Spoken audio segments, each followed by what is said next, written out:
Okay, magandang araw po sa ating lahat, mga kapatid, mga kaibigan, mga nais pong mag-aral ng salita ng Diyos. Welcome po sa ating Bible study presentation. At atin pong alamin, pag-aralan ang salita ng Diyos. At upang sa gayon ay magkaroon tayo ng higit na karunungan, kaalaman, lalo na po patungkol po sa aklat ng Apokalipsis. At lalo na sa tema na atin pong bubuksan, the 144,000. Who are they? Sino po sila, itong 144,000? Now, ngunit bago tayo magsimula ay atin po munang hilingin ang guidance ng Banal na Espiritu sa pamagitan po ng panalangin. Dakilang Ama, purihin po ang iyong dakilang pangalan sa oras na ito. Maraming salamat sa mga biyaya at pagpapala, pag-iingat. Salamat din sa oras na ito na kayo po'y muli naming mapuri at masamba at kayo po'y aming pararangalan, at lalo na po sa hapong ito na kami po'y mag-aral muli ng inyong mga banal na salita. Nawa magbigyan kami ng karunungan at kaalaman, lalo na po ang mga makinig, na sila po ay magkaroon ng higit na pagkaunawa sa inyong mga salita, lalo na po sa presenteng panahon at sa presenteng katotohanan na aming kailangan ngayon, lalo na po ang aming pag-aralan, ang 144,000 kung sino sila. Nawa maging malinaw na kanila pong maunawaan, at lalo na sa mga tagapakinig, taga-subaybay, mga kaibigan, mga kapatid, na kaming lahat ay magkaroon po ng isang matatag na kaisipan at isang matatag na pananampalataya, at upang kami po'y maglingkod na kaaya-aya sa inyo. Patawad po sa mga pagkukulat at pagkakasala. Ang Banal na Espiritu laging sumasamin at gabayan kami mapuno ng kapayapaan, biyaya nagmula sa inyo, at aming pinasalamatan ang lahat sa pangalan po ng aming Panginoong Hesus. Amen. Now, ito pong 144,000, kaya sa mga nagantabay po ngayon, welcome po ang bawat isa. Welcome ang atin mga mag-aaral, tagapakinig, at sa atin pong mga patuloy na pag-aaral, karagdagan na karunungan, kaalaman. Atin pong igugol ang panahon ngayon para masigit natin pong maunawaan ang salita at mas lalong malinaw po habang ating pinag-aaralan araw-araw ang salita ng Diyos. Now, inyo lang pong subaybayan sa ating YouTube channel, sa Servant of God YouTube channel, at inyo pong i-subscribe kung ang hindi pa nakasubscribe, like and share. Doon po sa nice mag-share, share nyo po at i-like nyo lagi para magkaroon po tayo ng maraming pong mga kapatiran ang mabibless, at lalo na inyong i-share ang salita ng Diyos. No? So, sa mga nagantabay, inyo pong subaybayan ang Servant of God YouTube channel, dahil palabas natin po lahat ng mga salita ng Diyos, lalo na salita ng hula sa YouTube. Kaya purihin ng Diyos na sa ganitong paraan, kahit malalayo tayo sa isa, mabibless ang ating buhay sa pagitan po ng pagpakinig at pag-aaral ng salita ng Diyos. Ngayon natin itutuloy po ang ating pag-aaral sa topic na ito sa Biblia, na ito po ay sana maging malinaw sa inyong pandinig, malinaw na ating maunawaan po ang salita ng Diyos, no? Sapagkat napakahalaga na atin pong maunawaan ang bawat salita ng Diyos. Ito ang magsilbing gabay natin, magsilbi pong kalakasan sa ating spiritual na buhay, ang salita ng ating Panginoon. Wala naman pong iba kundi ito lang, no? Kaya tayo nag-aral para mas lalo pong malinaw, mas lalo nating maunawaan ang bawat salita ng katotohanan. Now, itong 144,000, kung sino-sino po sila, kung ating tingnan po ang atin pong buksan. Now, ito sila, itong mga taong ito po sa Revelation 7, dyan natin matagpuan ang 144,000, kung ano sila kadami, pinakita na po dyan, ay itong numerong ito. So, sa dami nila, 144,000 lang ang silyado. At kung ating tingnan po ang Biblia, buksan natin po ang Biblia sa Revelation 7, atin pong makita na ang Diyos mismo po ang nagbigay ng instruction. Now, kung ating tingnan ang verse 7, at pagkatapos nito ay nakita ko ang apat na anghel na nakatayo sa apat na sulok ng lupa, na pinipigil ang apat na hangin ng lupa upang huwag humihip ang hangin sa lupa o sa dagat man o sa anumang punong kahoy. So ito po ay pinaalam na para hindi pa umihip, at dahil po may panukala pa ang Diyos. At nakita ko ang ibang anghel na umakyat mula sa sikatan ng araw, na taglay ang tatak ng Diyos na buhay, at siya ay sumigaw ng tinig na malakas. sa apat na anghel na pinagkalubang maipahamak ang lupa at ang dagat, na nagsasabi, huwag ninyong ipahamak ang lupa, kahit ang dagat, kahit ang mga punong kahoy, hanggang sa aming matatakan sa kanilang mga noo ang mga alipin ng ating Diyos. At narinig ko ang bilang ng mga natatakan na 144,000 na natatakan sa bawat angka ng mga anak ni Israel, no? So yung pinakamaganda po yung ibinigay na ng Diyos ang bilang ng mga natatakan. At ang nakakalungkot dahil itong 144,000 napaka-kaunti. Compare mo sa million. Compare mo sa a great multitude that no man could number. So kung ating tingnan po yung 144,000, buong mundo po ngayon, billion ang mga tao buong mundo. Siguro sa mga report po na ipinakita, nasa 7 billion ang mga tao, pero ang tatakan ng Diyos 144,000 lang. At marami na pong nagpahinga sa 144,000. Marami nang namatay. Baka po napaka-kaunti na lang ang mga hahanapin ng Diyos ngayon. Hindi natin alam. Ang atin lang siguro yun dito, yung magtapat tayo sa Panginoon, magsusumikap tayo dahil nakasaad po sa Bible Commentary Volume 7, 970.10 na ang sabi ng Panginoon at sabi ng ating propeta na strive to be among the 144,000. Magsumikap tayo. Now, ating buksan po itong Bible Study Handbook. Ito po yung ating tatalakayin. At dito po, nakasa dito, inyo na pong makita dito ang arrangement kay pinakita natin, ipapakita natin dito ang mga Bible texts upang makita nyo po. Sa 1 Timothy 2:3 and 4, God desires all men to be saved. Gusto ng Diyos, lahat sana ng tao maligtas. Luke 3:6, all flesh shall see the salvation of God. Shall understand, shall see the salvation of God. So pag sinabing shall see, shall understand. Now sa Luke 13:23-24, yet few shall be saved. Few pala, napaka-kaunti lang. So ito pong mga Bible text, pinaka-guide nyo po ito para doon po sa magbubukas ng Bible, gusto nyo pong buksan, madali nyo lang makuha, no? Now sa Matthew 20:14, many are called. Many, yung pong many na ito, all, ang ibig sabihin po pala, all are called. Or many are called, all are called, but few are chosen. Now, kung ating tingnan naman dito sa kasunod na subtopic, the remnant of the earth's last hours. Ito pong napakalungkot na si last. Wala na po. Pag last, final na po yun. Conclusion na sa lahat ng history sa mundo. Pag sinabing last hours, wala na pong kasunod na oras.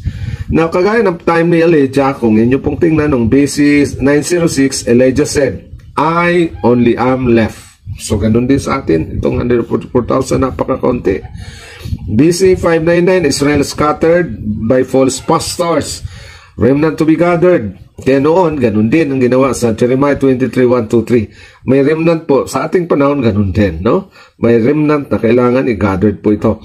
At noong BC 457, BC 594, ganun din ang Israel to fall by the sword, yet a remnant would escape. So, yung mga remnant po noon, nung sinira po ang Jerusalem noong 606 ay ang remnant napakakonti lang. Yung naging safe na mga nalabi pong yun ay pinatago ng Diyos. Kagaya nila Jeremiah, pinatago ng Diyos doon sa kabundukan.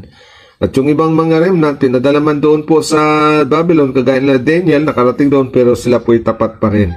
At kung tingnan natin noong BC 457, the grace of God leaves a remnant. Kaya may natitirang remnant. Bawat panahon po, may mga remnant yan lagi. Yung remnant na tinatawag po, yung mga nag-iingat lang. So sa bawat panahon, gaya sa ating panahon, yung nag-iingat ngayon, yun ang remnant. Yung sa pangalan ng remnant po, hindi pangalan. Kasi ang remnant, may characteristics ang remnant. Hindi man tayo remnant sa pangalan. Remnant tayo, tingnan natin po ang Biblia kung paano tayo naging remnant. Kasi pag sinabing remnant po, may kahulugan yon. At ipinakita kung paano ka maging remnant. Sa pangalan ba, remnant tayo? Ito po, makita natin sa English po, kasi ang salitang remnant, English kasi po yan. Dito tayo sa English. And the dragon was wroth with the woman, and to make war with the remnant of her seed. Remnant of her seed. Ito pong word na remnant, no? So, kung ating tingnan, remnant of her seed. Which keep the commandments of God and have the testimony of Jesus Christ.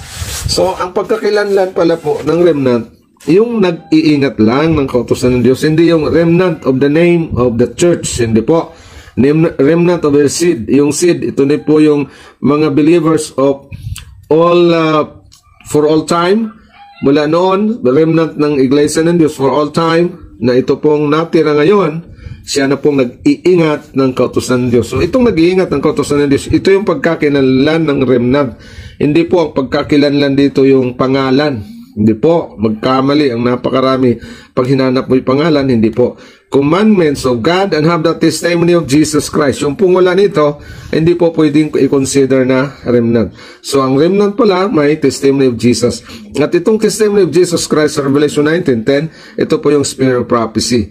Na itong commandments of God, maingat po sila. Kailangan po nating ituro sa mga tao. Maingat tayo dapat. Sa mga mensahero, maingat tayo po sa pag-iingat doon po sa kautusan ng Diyos. Kaya ating ituro po paano ingatan upang mapabanal tayo habang naglilingkod sa ating Panginoon. Ayan po ang remnant. Now, tingnan natin, sa lahat ng panahon may remnant, pero sa last hours, ito na po tayo sa last hours. Kung tingnan natin po sa AD 60, God's people are not forsaken. Sa panahon na pa rin ng Israel ito. There has always been a remnant according to the election of grace. So noon, mayroon ding remnant. Nakalipas kasi, AD 60 po ito. Nung sa ating panahon po, ito, makita natin, obedient to Christ. Ito ang kailangan natin. Hindi yung obedient sa pangalan. Wala namang obedient sa pangalan. Pangalan lang po. Restro lang yung pangalan natin. Sa gobyerno lang po yan. Para ma-identify lang kung anong church ka. Pero sa heaven po, hindi po name ang nire-register doon. Walang name doon sa heaven. Ang kautusan ng Diyos, yun, ang rehistrado doon sa langit. Now, itong sa Revelation 12:17, the remnant keep the commandments of God and have the testimony of Jesus Christ. So, ito po lang remnant. Ito lang ang pagkakilanlan. Then, ang testimony of Jesus Christ, ay po dito, Revelation 19:10, the testimony of Jesus is the spirit of prophecy. So, yan ang pagkakilanlan. Pag ang iglesia nagturo na ng spirit of prophecy, nag-iingat ng kautusan ng Diyos, tinuturo ang kautusan ng Diyos, paano ingatan ng Sabat, paano ingatan ng mga salita ng Diyos, yan po ang remnant. Doon po tayo sa iglesia ang nagtuturo ng kumpleto. Dahil po kung pangalan na lang, hindi naman po tayo remnant sa pangalan. Kahit sa organization, hindi po tayo remnant sa organization. Wala sa Biblia po ang remnant sa organization.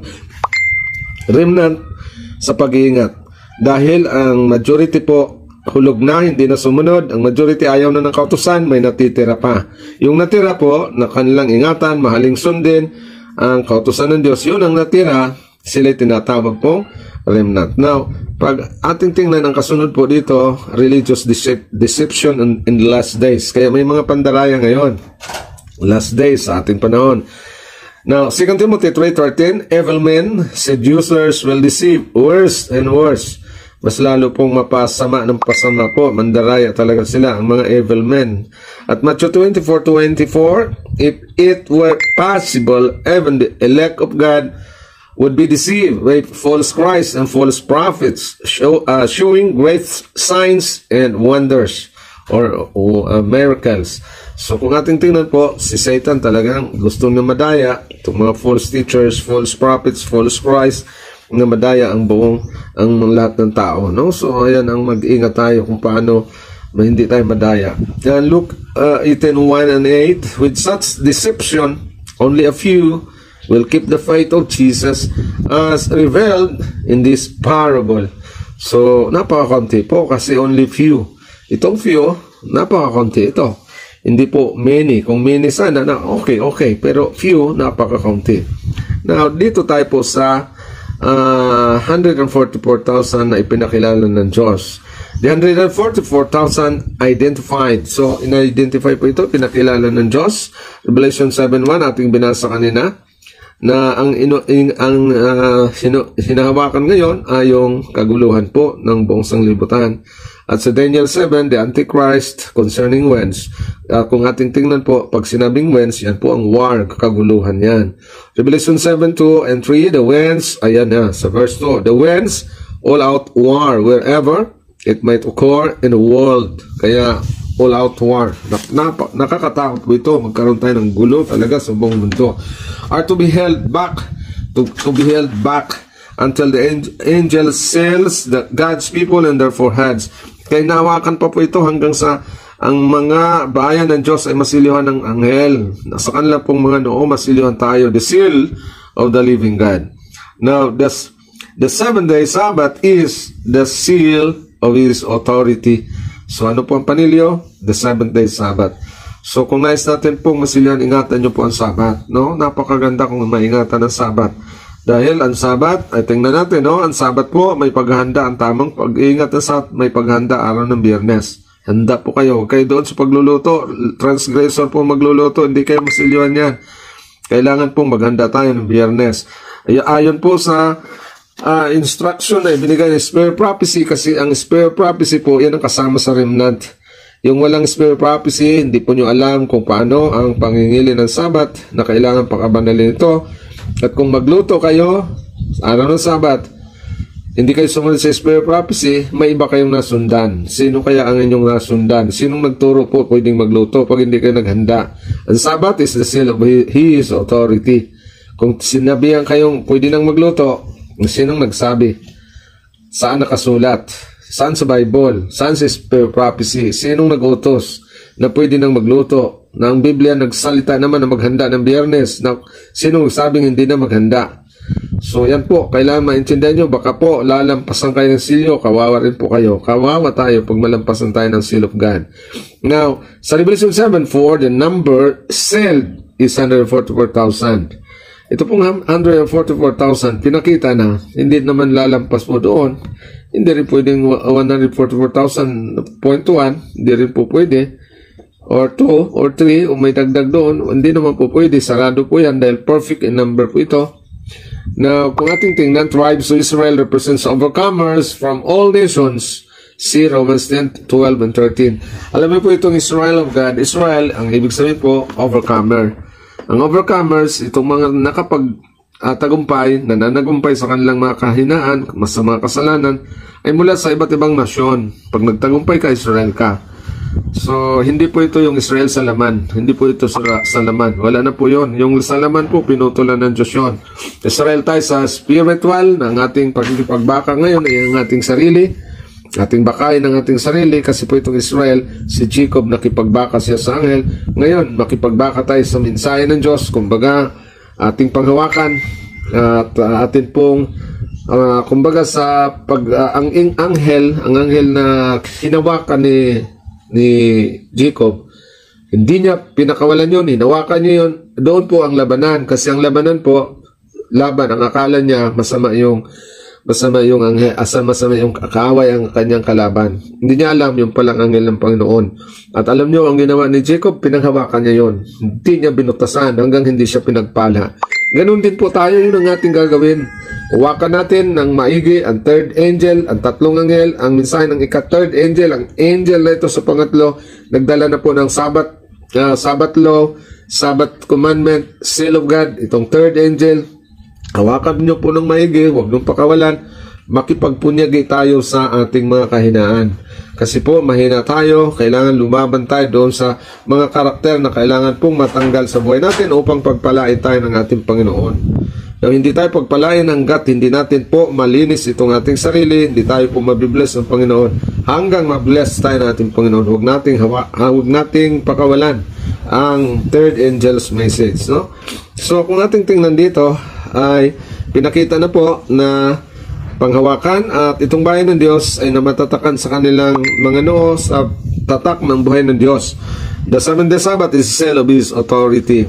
And Revelation 7:4, the number sealed, the 144,000. So ito na silang mga tinatakan, the 144,000. At kung tingnan natin po, they are depicted as victorious. Kaya pinakita na sila po ay nanalo.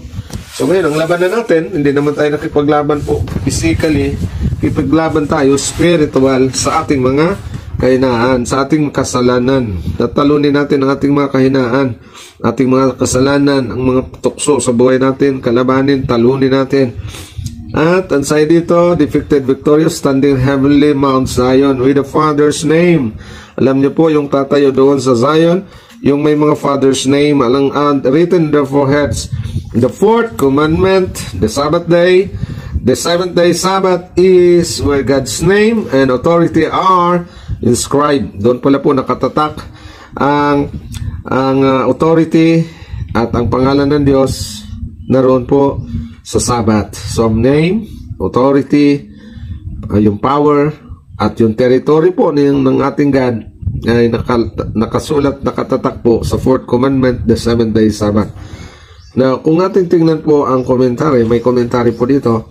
Ang sabi po dito sa commentary, both the third angel's message and the sealing began in 1844 and have been going on ever since. And to be exact, the sealing time started in 1848, the year the Sabbath truth was accepted by the early Adventists.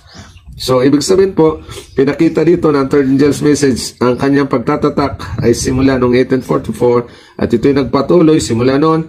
At kung ating ilagay ang eksaktong panahon talagang sealing time started ay 1848, nagsimula talaga ang sealing. Kasi 1844, hindi pa naman nila alam masyado kung ano yung seal of God, ano yung Sabbath.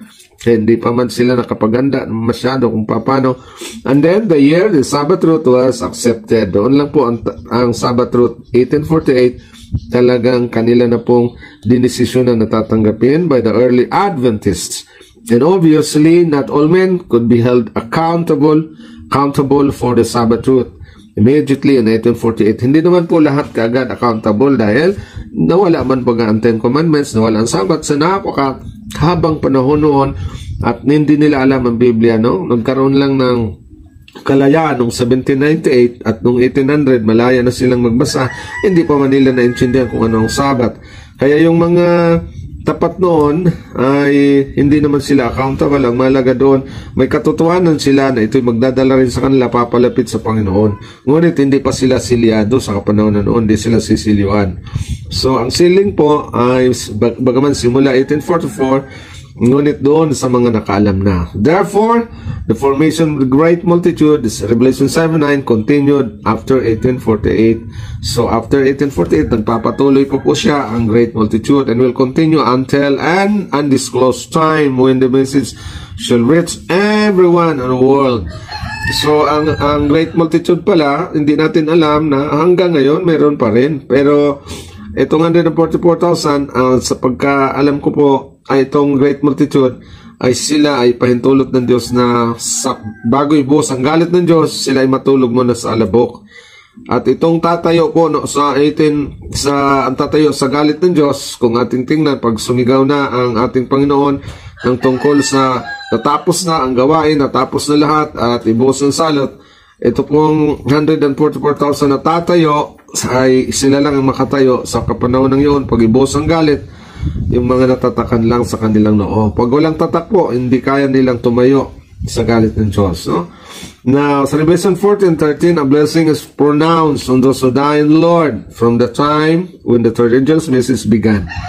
Therefore, those who have died in the faith of the third angel's message will be a part of the 144,000. Kahit mamatay pa po yung tao na nakarinig na ng Ebanghelyo ng third angel's message, nagtapat siya. Kumbaga, ang truth, alam niya na, ang Sabbath truth, 10 Commandments, alam niya na, health reform, alam niya na, sanctuary truth, alam niya na, cleansing sanctuary, alam niya, namatay, pero namatay siya, hindi niya naabot ang talagang panahon na kung saan, kagaya ni Moses, na nagpahinga siya, subalit, siya po ay pinagpala. Kasi po yung Revelation 14:13, a blessing is pronounced on those who die in the Lord from the time when the third angel's message began.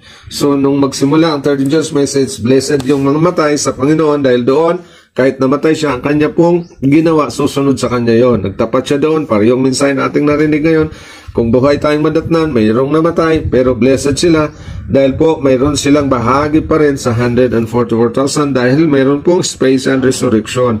Kung tingnan natin po ang Daniel 12:2, those who have died in the faith of third angel's message will come forth in the partial resurrection during the 7 plagues.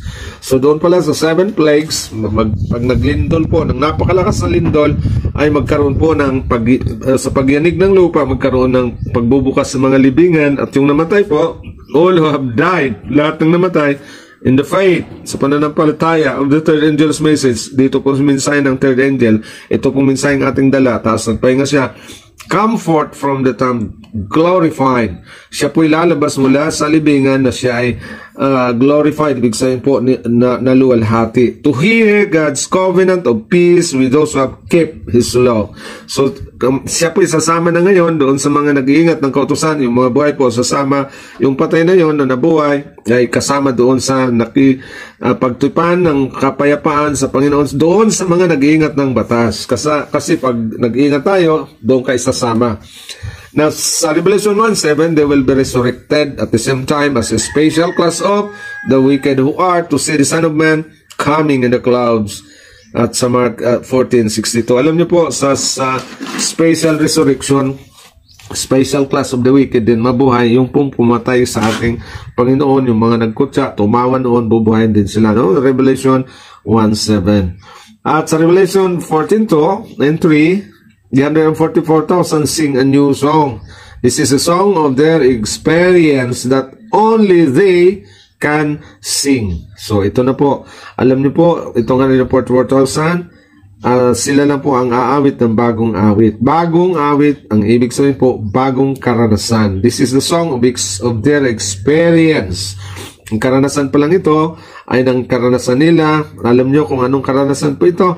Ito yung karanasan na kanilang daanan na kanila pong matatalunin dapat ang mark of the best. Ang best na persecutor na mag-persecute sa kanila, kailangan matalo nila ito. Hindi sila po susuko, hindi sila kakampi, kundi talagang tatayo sila sa pananampalataya dahil po sila lang ang magkaroon ng special na karanasan. At ansay po dito, that only they can sing. Sila lang makakaawit. Sila lang ang dadanas nito. Now, sa panahon ng mapait na karanasan, ito pong ang tawag po doon ay Song of Moses. Sa Revelation 15:3, it is called the Song of Moses. Ang Song of Moses is Song of Experience, bitter experience, yung mapait na karanasan dahil may persecution tayo, may Sunday law, yung pong mga karanasan na talagang napakahirap pero ikay tapat pa rin sa 13 Church Message, karanasan na kung baga kahit anong tindi ng karanasan o pagsubok sa buhay nyo, tumayo ka pa rin, pinanghawakan ang Sabat, ang katotohanan, ang third angel's message, pinanghawakan ang sanctuary truth, hindi na maalis sa ating kaisipan, nakatatak na yan dyan, ang health reform, talagang pinanghawakan yon.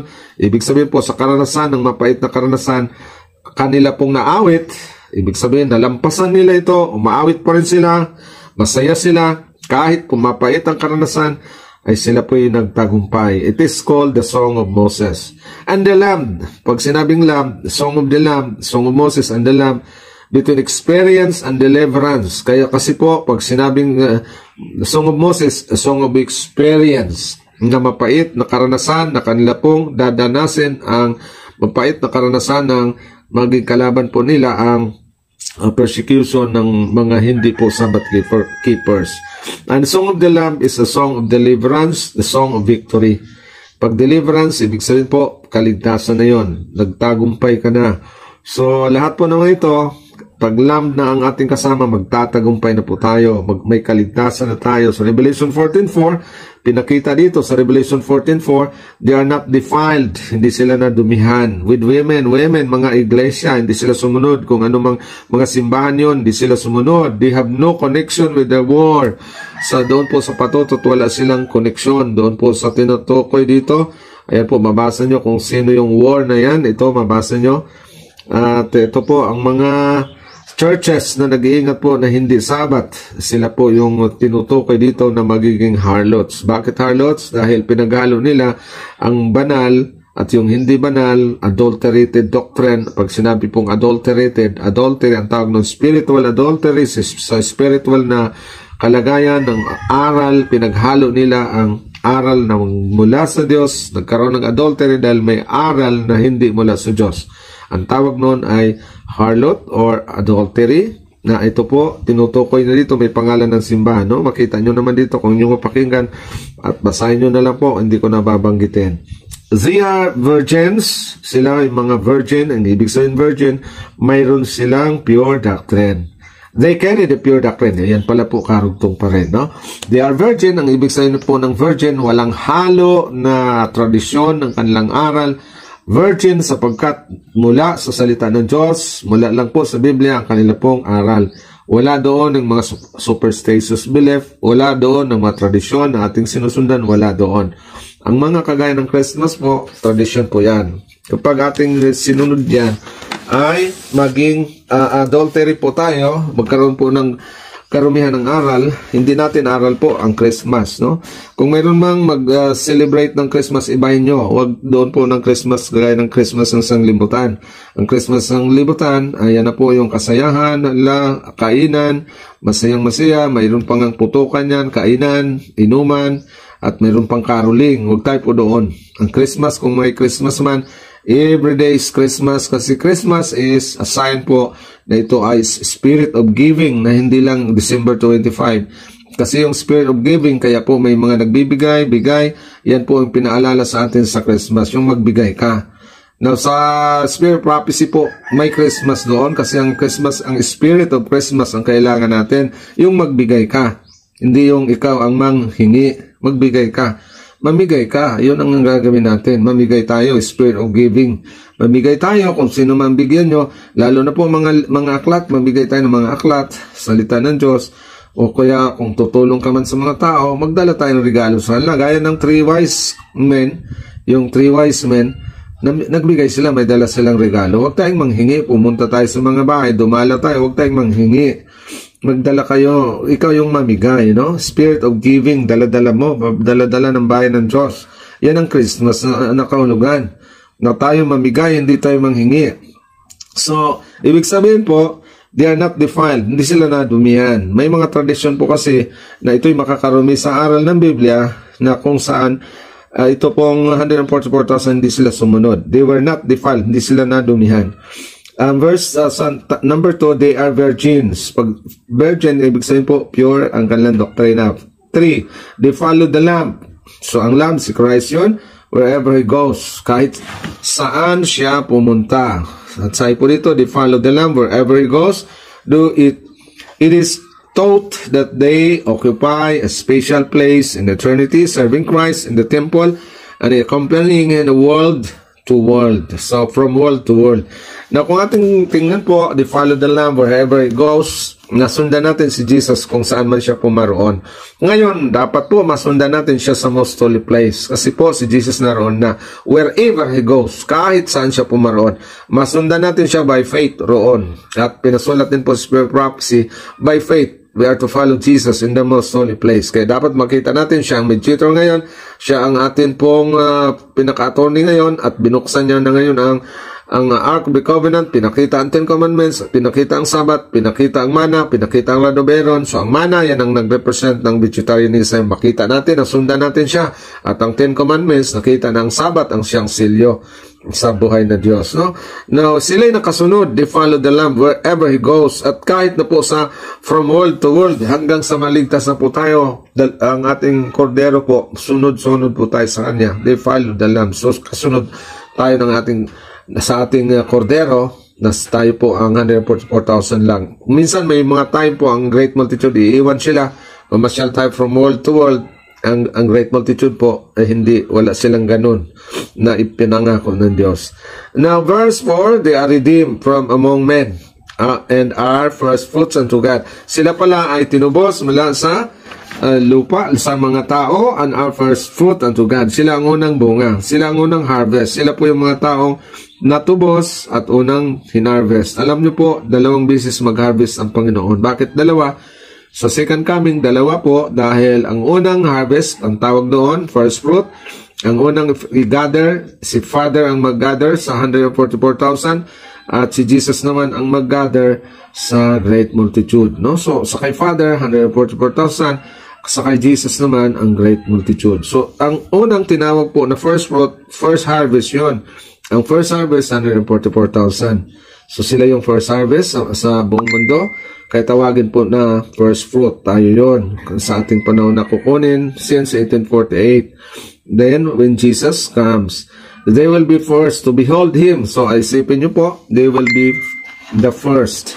Sila yung unang makatingin. Yung 144,000 lang pong makatingin sa ating Panginoon. No, yung great multitude, matulog muna sila sa alabok. Patay po sila. Gaya sila Adan, natulog. Ang great multitude na yan, mga tulog sila.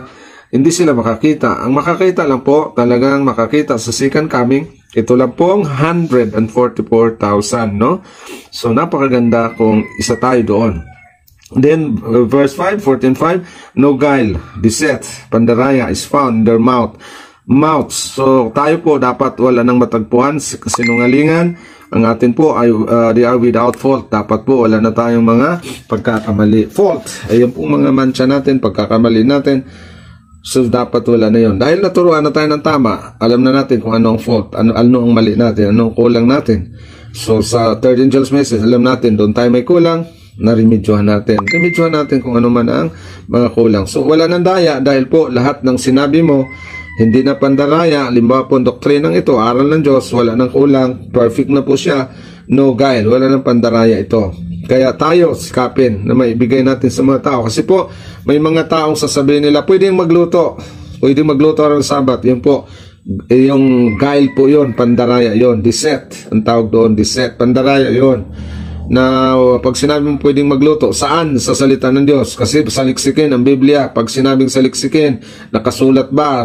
Matthew 4:4, saliksikin. John 5:39, saliksikin ang Biblia dahil dariyan ang buhay na walang hanggan. Saan sa Biblia na saliksik na pwedeng magluto sa araw ng Sabat? Kaya doon po, pandaraya yun, deceit yun ang tawag noon. No guile, no deceit.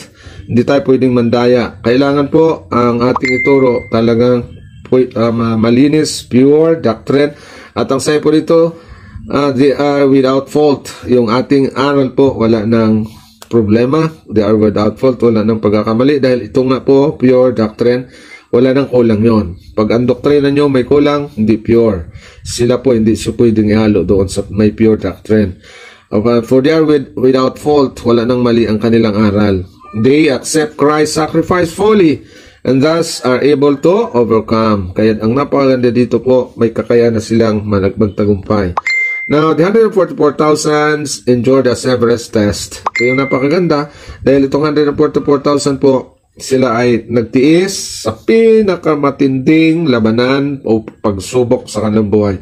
Revelation 13:12, 15-17, they will face the wrath of the wicked under the mark of the beast, not permitted to buy or sell, and the death sentence pronounced against them. Alam niyo po, ito yung hindi naman tayo matakot kasi ito nakasulat na, dapat handa na tayo. No, ay kakatakot lang natin kung mawala tayo sa Panginoon. Pero daunting ang Sunday law, ay talagang harapin natin yan. Kung hindi tayo makabili, hindi makabenta, hindi talagang nakasulat naman. At sa verse Revelation 49 and 10, they will face the 7 last plagues. So itong 144,000 po, talagang sa 7 last plagues, sila yung haharap doon. Makita nila ang galit ng Diyos, pero hindi sila matatamaan. Is poured out in the world by accepting the mark of the beast Sunday. Kaya habang ibinuhulog po ang galit ng Diyos, makita nila yon. At itong mark of the beast, makita din nila na ang Sunday, maraming tumanggap. Kaya ito, ang 7 last plagues, tatamaan sila kasi yun pala ang mark of the beast. Isaiah 33:16, though living during the 7 last plagues, they will be protected and sustained.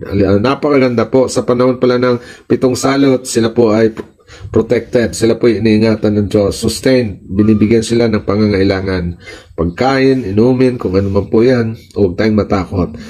Jeremiah 30 verse 5-7, they will go through the time of Jacob's trouble. At sila po'y dadaan sa panahon ng Jacob's trouble. Ito pong kabagabagan ni Jacob. Great tribulation po ang tawag doon na kabagabagan ni Jacob. Hindi ka na makapahinga pa dahil ang isip natin talagang makikipagdigba, lumaban dahil kaguluhan. Yan ang pong panahon ng kaguluhan. When provision has closed and Jesus is no longer interceding for man. Now, kapag ang biyaya po ng Diyos, ang awa ng Diyos, ang kaligtasan ay sasara na, si Jesus ay hindi na po mananatili doon sa pag-intercede. Hindi na siya maging attorney natin, hindi na siya tagapamagitan natin. So, matatapos na. At dadaan po tayo sa tawag na Jacob's trouble. Kaguluhan ni Jacob. Yung pong tribulation na yan, no? Jacob's trouble. Na kung ating tingnan po ang komentary, ito po ay sa komentary. Ating basahin po ang komentary. Jacob's night of anguish, when he wrestled in prayer for deliverance from the hand of Esau, represents the experience of God's people in the time of trouble. Now, yung gabi po ng puno ng kabagabagan si Jacob, na sa kanya pong panalangin talagang susumikap siya na kanyang ipinalangin na siya po iligtas mula sa kamay ni Esau. Ito po maging kakalaban niya, akala niya maging kalaban talaga niya, magkakagulo sila. Represents experience of God's people in the time of trouble. So ito rin po sa panahon, sa ating panahon na talagang darating ang panahon gaya po ni Jacob na yan ay nagbigay sa kanya ng kabagabagan, no? Sa time of trouble. Though God's people will be surrounded by enemies, they are to bend upon their destruction. Kaya, kung ating tingnan po ang mga kalaban, sila po ay gusto mang patayin tayo, pero hindi po tayo malungkot dahil sila hindi naman makakasira sa atin. Yet, anguish which they suffer is not the dread of persecution for the truth's sake. They feel that every sin has not been repented of. So, ang ikakatakot lang natin kung ang kasalanan pala ay hindi natin na pagsisihan. So, yung mga persecution, para doon sa truth, sa kapakanan ng katotohanan, hindi tayo natakot doon. Ang ikakatakot natin, baka may kasalanan tayong hindi natin napagsisihan. And that, through some faults in themselves, they will fail to realize and fulfillments of the Savior's promise. So, baka doon po, baka mabigo na tayo sa pangako ng Diyos, no? Dahil hindi tayo nag-ingat, baka may mga kasalanan tayong hindi natin napagsisihan. Kaya po, panahon na magsisi tayo, magbagong buhay. Now, sa kasunod, victory will be theirs. Ang pagkapanalo ay sa kanila. Revelation 14:4, the 144,000 are the living saints, redeemed from among men at Christ's second coming. Living saints, yung living saints, ang kaulugan po ay matutupad ito kapag binuhay na ang patay na mga namatay sa 144,000, magkaroon ng special resurrection, doon lang matupad ang living saints. So itong living saints, doon lang magaganap ito pag nabuhay na ang magkaroon ng special resurrection. Yung buhay at patay, ang patay buhay na at ang dating buhay nandyan, sama-sama na sila, pareho ng buhay. Ang tawag na sa kanila living saints before Christ will coming, at the second coming of Christ. Tatawagin na silang living saints, no? So may special resurrection. Bakit may special resurrection? Para tawagin na silang living saints. Kasi po may namatay na kagaya ni Moses. Now sa 1 Thessalonians 4:17, they are those who are alive and remain when Christ shall come. Sila yung mga taong buhay at nanatili kapag si Jesus ay darating. So sila ay buhay. Now, kaya po yung magkaroon ng special resurrection para tawagin silang buhay pag si Jesus ay darating. At ang sabi po dito, victory will be theirs. So ito po, nanalo na sila. Now, kung tingnan natin ang Commentary on Writings, page 45, sabi po dito, soon we hear the voice of God like many waters. Narinig namin ang tinig ng Diyos kagaya ng maraming lagaslas ng tubig, which gives us the day. Ibinigay sa amin ang araw, kumbaga, ibinigay na kung anong araw, an hour of Jesus coming, kung anong oras darating sa Jesus. So, doon po, napakinggan na nila na ang nagsalita dito ay ang ating Ama.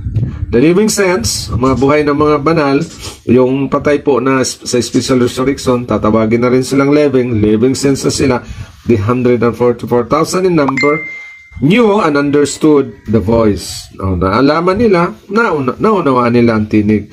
Alam niyo po, yung 144,000 will understand the voice, will hear the voice, will understand the pronouncement, the announcement, maintindihan nila ngayon. Itong mga living saints na 144,000 in number. At yung mga patay po, yung mga patay kung ating tingnan ang komentary, yung patay pala, pag binuhay yun, to complete the number of the 144,000. Dahil kung hindi sila buhayin po, kulang ang number nila. So pag binuhay na yung namatay, to complete the number. Hindi po sila buhayin para idagdag sa 144,000. Hindi po karagdagan yung mabuhay doon, hindi karagdagan ng 144,000, but to complete, to make the number complete.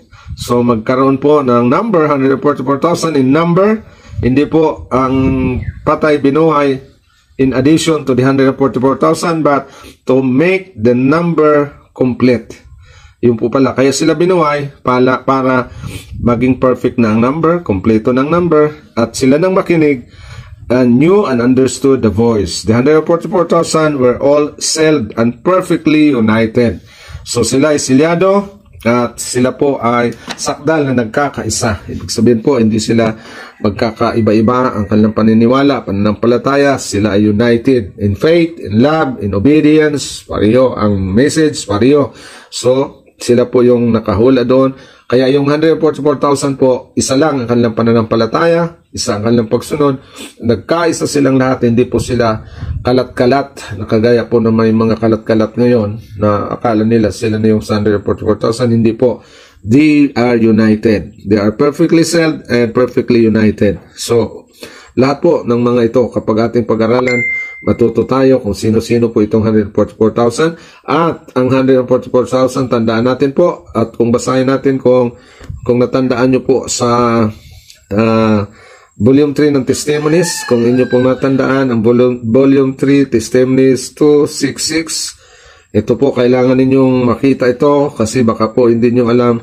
Ito ang kailangan maintindihan nyo, no? So, ito po, basahin natin para magkaroon po tayo ng idea kung sino-sino itong 144,000. Say po dito. Ating bigyan po ng daan. The true people of God who have the spirit of the work of Lord and salvation of souls at heart will ever view sin in its real sinful character. They will always be on the side of the faithful and plain dealing with sins, which easily beset the people of God. So, ito po, kailangan maintindihan natin na tayo ay nasa side ng faithful kapag ang mga kasalanan natin, binigyan natin po, nakikitungo tayo sa kasalanan natin na kailangang makita natin na tayo nadaya ng kasalanan natin. Ang bayan ng Diyos, kailangan makaalis tayo doon sa kasalanan na yan. Dahil ang gusto ng Diyos, matatakan tayo na ang kasalanan wala na sa buhay natin dahil ang kasalanan po laging nasa atin. Bago tayo tatakan ng Diyos, ang kasalanan kailangan po magkaroon ng end of sins at saka magkaroon ng tinatawag pong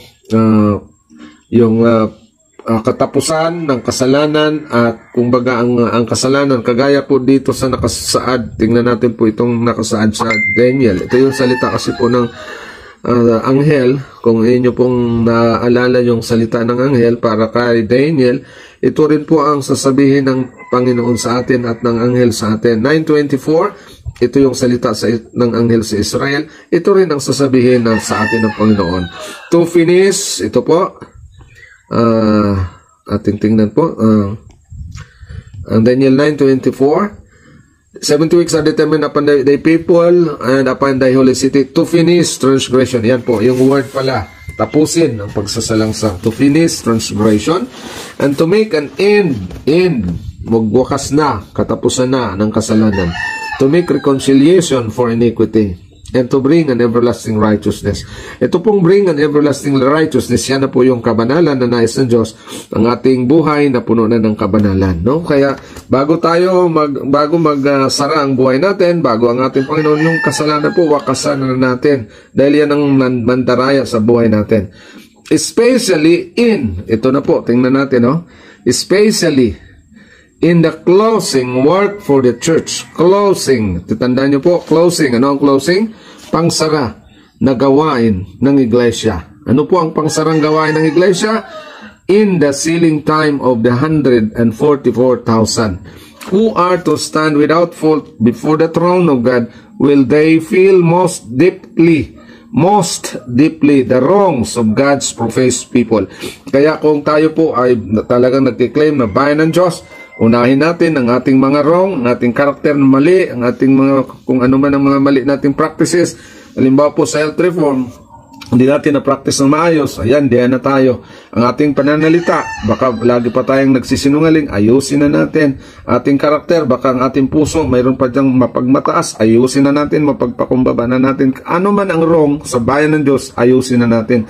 Kasi po, anong sabi dito? Especially in the closing work for the church in the sealing time. So nasa pagsilyo natin sa atin po, sealing time of the 144,000. So ang closing work, yan po ang sealing.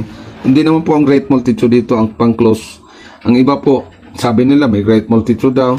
Mali po yun. Pag sinabing closing, pang sara na po. Pag nagsara na, wala na si Jesus sa most holy place. Isasara na rin niya ang gawain sa itaas. Bakit pa mangaral ka? Nasarado na nga. Closing na nga. Pag closing na, alam nga naman, open mo pa. Close na nga. So, hindi po pwede yung mangaral. Maling aral po yun. Mangaral pa ng 144,000 ng great multitude. Mali po yun. Close na nga. Mangaral pa. I-open mo ulit. Wala naman po yun. I-open ulit. Especially in the closing work. Pag sinabing closing, patapos na po yan. At kung closing na, tingnan natin po kung closing na. Ito po nakasaad sa earlier writings. Pag close na siya, ito. Basahin natin dahil ang 144,000 naman ang magdadala ng pang-close. Okay, AW279. Ito, tingnan natin po para makita nyo. Oh. The third angel's message close. Isara na. Uminsay, close na. Paano pa ibuksan? Isara na. Now, tingnan natin po ang pang-closing. Ito na. Every case had been decided life or death. Tapos na, nadesisyon na ang bawat kaso. Life or death, desisyonado na ang Diyos. Wala na. Tapos Christ had received His kingdom, having made atonement for His people, blotted out their sins. So, tapos na. Ibig sabihin po, kasi ang third angel's message, close. Sarado na. Close. Pag sinabing close, sarado yon. Hindi naman pwedeng close open. Turn out, the third angel's message close. Tingnan nyo po. The third angel's message close. Lagyan natin ng highlight para makita nyo po. No? Anong nakasaad? The third angel's message close. Pag close ba? Bukas? Sarado na yon. Hindi pwede. At ang sigaw nga dito, He raised His hands with a loud voice. Ano po ang sigaw na yan? Anong sigaw? Ito po. Lagyan natin. He raised His hands with a loud voice. It is done. Now, it is done. So, bakit nakasigaw siyang ganon? Tingnan natin po ang angel na yon. Ito, basahin niyo po ang angel. Bakit sumigaw si Jesus? It is done. Ito na po, basahin natin. An angel with the writer's inkhorn by his side returned from the earth. Returned from the earth. Mula siya sa lupa, bumalik siya saan? Kung baga, returned from the earth, sa langit na po siya. Kasi from, saan siya mula? Mula sa lupa. Saan siya pupunta? And reported to Jesus. Nasaan si Jesus? Diba? Nandun sa langit. So, nag-return na siya doon. Nagmula siya sa lupa. Babalik na siya. Anong dala niya? Reported to Jesus. May report siyang dala. That his work was done. Ano po? Ang kanyang gawain tapos na. And the saints were? Anong nangyari sa saints? Were? Numbered. Nabilang na ang mga banal. So, sa Bisaya, gikwenta na, gibilang na ang mga balaan, ang mga banal, ano na po sila, ni-numbered na sila, no? Nabilang na sila. Unsealed, yan, sinilyuhan na sila. Binilang na, nasilihan na. Then I saw Jesus had been ministering to the ark of the Ten Commandments, throw down the censer. Tinapon na ang censer, and he raised his hands, and with a loud voice, it is done. Tapos na. So bakit sabihin natin mangaral pa? Tapos na nga, mangaral ka pa ba? Tapos na ang Panginoon, ang gawain niya, tapos na. Closing work of the church, ano? Ang sealing the 144,000 ay tapos na rin. So, dahil po dyan, tapos na lahat, wala nang mga ngaral, sabihin na ng Panginoon, ano nang sasabihin ng Diyos? Ito po, basahin natin kung atin pong tingnan itong nakasaad dito. Ayan, ito po, basahin nyo. At ito po ay makita natin, lagyan natin ng highlight, itong blue po na highlight na to, no? And all the angelic host laid up their crowns, and as Jesus made a solemn declaration, he that is unjust, let him be unjust still. Siyang hindi matuwid, hindi siya matuwid, which is filthy, he which is filthy siyang marumi, let him be filthy still, and he that is righteous, let him be righteous still, he that is holy, let him be holy still. So, mayroon pa bang maligtas dyan? Closing na, pagsasara na, tapos sabihin pang maligtas, ay closing na yon. At ang last na gawain, closing work of the sealing of the 144,000, ito yung panahon na siniluhan na ng Panginoon lahat at binilang na lahat. So wala nang gawain, tapos na. Kaya ang isang instruction pang ni Ellen G. White dito po, babasa natin na dapat ating maunawaan ito. Bible Commentary Volume 7, tingnan natin po ang Bible Commentary, Volume 7, sa Revelation 7, tingnan nyo po sa Revelation 7 kung ano po ang kanyang commentary. Ito po, yan, basahin nyo. Bible Commentary, Volume 7. Let us strive with all the power that God has given us to be among the 144,000. Let us strive. Magsikap tayo. baka mahuli tayo. Kung hindi ka magsikap, basta lang inisip mo, maligtas ka, masilihan kaya tayo.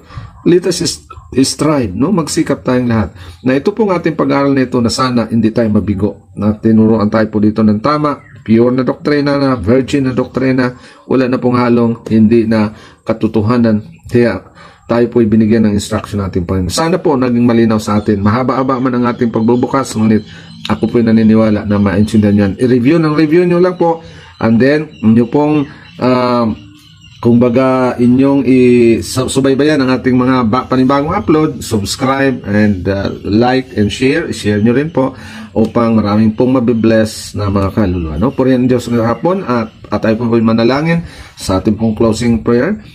Dakilang Ama, maraming salamat po Diyos sa inyong kabutihan, sa mga pagpapala, sa inyong pag-iya na nakapag-aral kami ng inyong mga banal na salita. Sana po ang mga natunghayan naming salita hindi maging sayang sa mga nakapakinig at sa inyong pag-aral magbigay ng karunungan at kaalaman. Sana lumawak ang aming kaisipan na aming maunawaan ito, may kintal sa inyong puso't isipan ang inyong mga salita na hindi po kayo madaya ng kaaway sapagkat ang kaaway po ay nagdadala rin siya ng inyong pangalan ngunit ay pandaraya dahil ang inyong malinaw at sakdal na katotohanan na ito po ay dalisay na katotohanan ay nahaluan ng hindi katotohanan. Tulungan kami na hindi kami madaya at upang maunawaan din namin na ang huling gawain na ito na pagsara ng gawain ng inyong iglesia ay ang pagtatapos ng pagsisilyo ng 144,000. Ito ang nagtatapos na gawain bago po darating ang aming Panginoong Jesucristo sa mga alapa. Tulungan kami na mahanda, kaya tulungan din kami na magsikap ang bawat isa. Lalo na po mabuksan ang aming kaisipan sa mga aming paghahanda ngayon